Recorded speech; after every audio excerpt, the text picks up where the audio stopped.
Selamat siang, salam. Yang saya hormati para anggota DPD RI, Pak Wahidin Halim dari Papua Barat. Bisa berdiri Pak Wahidin. Ini Pak Wahidin Halim dari Papua Barat. Di samping Pak Wahidin ini ada Pak Anang Suprihantono dari Lampung, Bapak Ibu sekalian. Di samping Pak Anang, ini ada orang tua kita yang membawa saya ke tengah Bapak Ibu semua, yaitu Bapak Paulus Sumino. Lalu di sebelahnya ada Pak Abdurrahman dari Banten. Sebetulnya ada kawan satu lagi, tetapi karena fisiknya tidak sehat, tadi pagi beliau kembali ke ujung pandang, yaitu Pak Dr. Budi Doku. Yang saya hormati Pak Kapolsek, Komandan Pantas, Pak Komandan Kodim atau Dan Ramil, Ibu Serenda, dan Bapak Ibu semua yang tidak bisa saya sebutkan satu persatu namanya. Bapak dan Ibu semua, perlu diketahui oleh Bapak dan Ibu semua, sebetulnya kami ini sedang reses. Apa itu reses? Libur. Reses itu bukan libur, Bapak. Reses itu anggota DPR dan anggota DPD RI itu kembali ke daerah pemilihannya masing-masing untuk melakukan aktivitas penyerapan aspirasi dari masyarakat yang dia wakili. Tetapi Bapak Ibu sekalian, karena kecintaan kami kepada masyarakat Papua, kami tidak reses, tetapi kami ke Papua, Bapak Ibu sekalian. Kami berangkat hari Senin. Ini perlu saya informasikan kepada Bapak dan Ibu semua. Hari Senin sampai di Papua, jam 5 pagi di Biak, jam 5 pagi di Biak. Lalu kami istirahat sebentar. Lalu kemudian kami naik Susi Air, ke daerah Waropen, Lalu naik Susi Air, lalu kemudian kami naik speedboat 2,5 jam ke calon Kabupaten Gomin Sisisare, Lalu kami bertemu dengan masyarakat, seperti ini. Lalu dari calon kabupaten itu kami naik boot, speedboat kembali ke Biak, lebih kurang 4,5 jam. Di tengah perjalanan, speedboatnya itu mesinnya mati, Bapak. Sehingga kami terombang-ambing di atas laut sana 20 menit, Kami sudah memasrahkan diri kepada Tuhan Yang Maha Kuasa karena mesinnya mati, mesinnya rusak. Lalu kami harus merapat dulu di Yapeng Timur, Baru sampai di hotel di Biak semalam, jam 2 pagi. Jam 5 pagi kami sudah harus terbang dari Biak ke Jayapura. Lalu dari Jayapura kami menemui Bapak Ibu sekalian untuk pembentukan daerah otonomi baru di tempat ini, Bapak Ibu sekalian. Jadi Bapak Ibu sekalian, kami hadir dengan Bapak Ibu sekalian ini karena tanggung jawab kami sebagai anggota DPD RI yang merupakan perwakilan daerah dari seluruh Indonesia untuk agar seluruh masyarakat di Indonesia ini bisa lebih sejahtera dari hari ke hari, Bapak Ibu sekalian. Pada kesempatan yang berbahagia ini, kami ingin menyampaikan bahwasanya daerah otonomi baru di tempat ini itu pembentukannya hanya tinggal menunggu waktu saja, Bapak Ibu sekalian. Kenapa demikian? Karena Pak Presiden kita sudah memberikan ampres.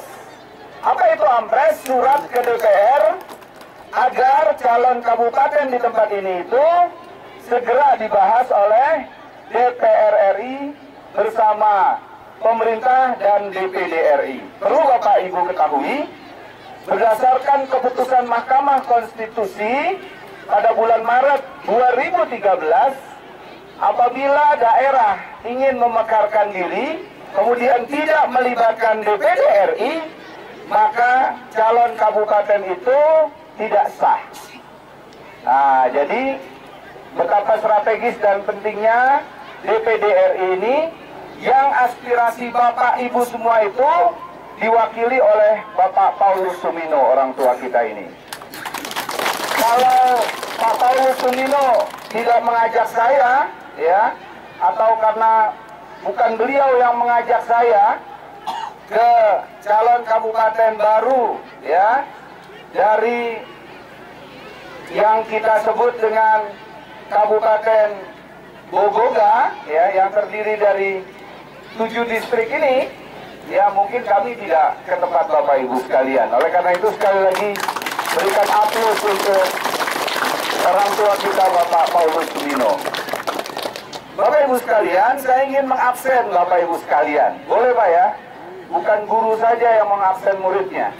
Saya juga ingin mengabsen. Kalau tidak ada, tidak apa. Ada masyarakat dari distrik Timori? Ada? Ada? Ah ya, terima kasih. Silakan duduk Bapak. Distrik Unin? Ada? Ah, terima kasih Bapak. Ya, terima kasih Bapak. Distrik Kampoderi? Ada? Atau lagi? Sementara lagi bakar batu. Iya, lagi bakar batu. Ada di sana Bapak. Dari distrik Kaiga ada? Ada? Coba? Oh ya, terima kasih Bapak. Dari distrik Bewani ada? Berdiri. Berdiri coba? Oh ya, terima kasih. Dari distrik Bokondini ada? Wah ini ya, baik. Bapak Ibu sekalian, terima kasih. Semua yang hadir saya ingin tanyakan kepada Bapak Ibu semua.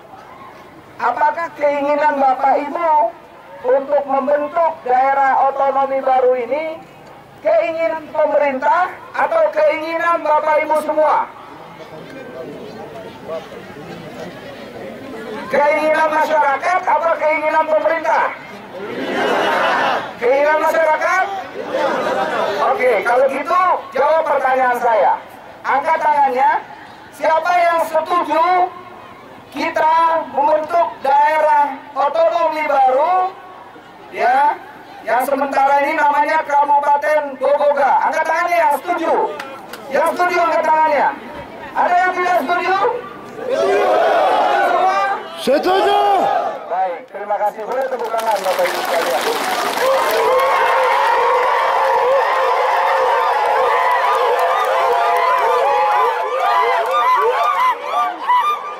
Jadi, Bapak Ibu sekalian, ya, kami hadir jauh-jauh dari Jakarta, dari Banten, dari Lampung, ya, itu ingin memastikan, ya, memastikan kepada Bapak Ibu semua bahwasanya, ya, memang niatan untuk membentuk daerah otonomi baru ini merupakan keinginan masyarakat dalam rangka meningkatkan kesejahteraan bagi kita semua, Bapak Ibu sekalian. Tapi pesan saya, di dalam dokumen yang saya pegang ini ada beberapa persoalan administratif yang belum selesai. Tolong ini nanti ketua pemekarannya Pak Dini menyelesaikan dengan Ibu Serena dengan Bapak untuk menyelesaikan yang belum selesai, ya. Sebelum tanggal 6 Mei, Pak. Ya. Karena nanti pembahasan ini akan dimulai pada tanggal 6 Mei, ya. Setelah 6 Mei mulai pembahasan. Kenapa tidak sekarang? Karena tadi anggota DPD dan anggota DPR sedang reses, ya, melakukan aktivitas di daerah pemilihannya masing-masing. Jadi kalau Bapak Ibu sekarang ke gedung Parlemen Senayan, di sana tidak ada orang, ya, yang orang Papua pulang ke Papua, Yang orang Makassar pulang ke Makassar, yang orang Padang pulang ke Padang. Tidak ada orang di dalam gedung Parlemen Senayan, ya. Oleh karenanya, kemudian juga kami menginginkan agar masyarakat semuanya, ya, itu menjaga persatuan, menjaga kekompakan. Bisa? Bisa? Karena kalau Bapak Ibu terdengar di Jakarta, ya, Bapak Ibu, ya, tidak kompak, Bapak Ibu tidak bisa sepakat terhadap satu masalah, bisa jadi, ya, pembentukan daerah otonomi baru yang Bapak sudah perjuangkan selama bertahun-tahun itu menjadi gagal. Ya, tentu saja Bapak Ibu tidak mau gagal, kan? Semuanya ingin ada daerah otonomi baru. Ya, jadi kami berharap ini tolong diperhatikan oleh Bapak Ibu sekalian. Karena apa? Karena ada di daerah Sulawesi Tenggara, ya, Pak Presiden kemarin mengeluarkan ampres dengan catatan memprioritaskan 4 daerah ini dulu. Lalu kemudian setelah dibahas, masyarakatnya satu dengan yang lain tidak kompak untuk menentukan, ya, ibu kota kabupatennya. Akhirnya apa yang terjadi? Ya, Palu sudah ingin diketuk, akhirnya ditunda, Bapak Ibu sekalian. Ya, Bapak Ibu ingin ditunda pembentukan daerah otonomi barunya? Tidak. Betul? Betul. Kalau tidak, maka Bapak Ibu semua harus kompak, harus sepakat, ya, tentang berbagai macam hal yang berkaitan dengan rencana pembentukan daerah otonomi baru Bapak Ibu sekalian. Karena kalau tidak kompak, maka kemudian akan sulit bagi kami untuk membahas lebih lanjut, Bapak Ibu sekalian. Proses di DPD RI, ya, nanti akan didahului sebulan dari sini, kami akan sidang pleno, lalu kemudian sidang paripurna. Kalau sudah ada jadwalnya, tentu saja nanti kami akan undang, ya, Pak Bupatinya, Pak Wakil Bupatinya, anggota DPR-nya, ya, begitu juga ketuanya, ya, untuk hadir di Jakarta, ya, dan saya kira ini tidak lama untuk menyaksikan ketok palu di DPD RI bahwasanya calon otonomi baru Kabupaten Bogoga ini akan bisa segera direalisasikan. Begitu Bapak Ibu sekalian. Baik. Terakhir, ya, pesan dari kami, Bapak Ibu sekalian, sekarang ini sudah ada undang-undang desa, ya, undang-undang desa. Dan dalam undang-undang desa itu ada namanya desa adat. Siapa yang memperjuangkan desa adat dalam undang-undang itu? Itulah orang tua kita, Pak Paulus Sumino. Sekali lagi boleh tepuk tangan untuk Pak Paulus Sumino. Ya.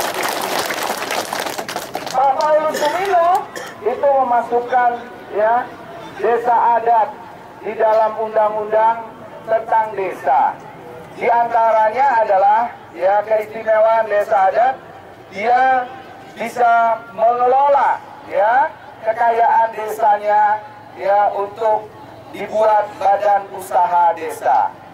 Lalu yang penting juga adalah Bapak Ibu nanti yang menjadi kepala dusun, kepala desa, ya, atau kepala kampung, ya, itu akan mendapatkan dana dari pemerintah setiap tahunnya yang besarannya itu, ya, sebesar 400 sampai 1 miliar setiap tahun. Ya. Tentu saja saya pesan kepada bapak-bapak kepala desa nantinya untuk bisa mengelola uang itu dengan benar. Karena kalau tidak, nanti banyak kepala desa di seluruh Indonesia itu yang akan masuk penjara. Ya, mudah-mudahan tidak ada kepala desa, ya, di sini yang masuk penjara karena dia dapat uang dari negara untuk mensejahterakan masyarakatnya, tapi salah olah, salah urus. Mudah-mudahan tidak ada.